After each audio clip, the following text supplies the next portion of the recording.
passionné par la musique, elle est passionnée par les nouvelles technologies, d'ailleurs, comme une grande partie de la génération Z. À Bonjour, cette dame est en train d'exercer ce travail et elle a été tuée dans le cadre de ce travail.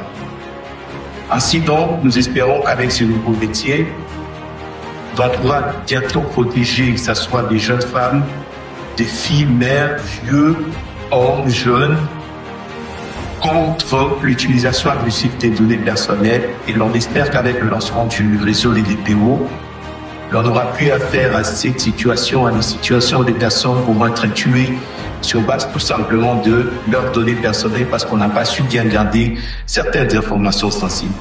Ainsi dit, je vous remercie.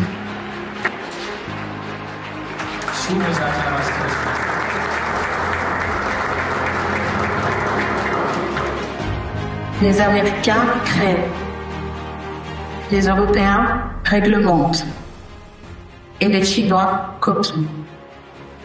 Les Américains créent de nouvelles technologies grâce auxquelles ils sont les leaders de l'économie numérique. Les Européens, voyant l'économie numérique leur échapper, se mettent à réglementer. Les Chinois, voulant devenir leaders dans l'économie numérique, copient, et je dirais même copient bien.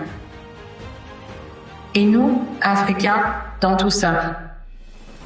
Dans une économie profondément transformée par le numérique. Dans ce nouvel environnement, la donnée est devenue une ressource stratégique.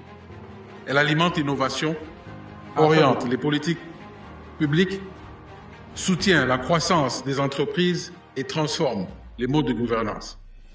Il se note également, dans ce nouvel environnement, que cette puissance de la donnée appelle à la responsabilité accrue de son utilisation, car derrière chaque donnée se trouve une personne. Et derrière chaque personne se trouvent des droits fondamentaux tels que la vie privée, la dignité et la sécurité. Ainsi, la protection des données ne relève pas uniquement des institutions ou des entreprises, elle concerne également chaque citoyen. Dans un monde connecté, chacun doit être conscient de la valeur de ces informations personnelles et des risques liés à leur exposition. Cela implique une meilleure éducation au numérique, une plus grande vigilance dans l'utilisation des plateformes en ligne et une compréhension claire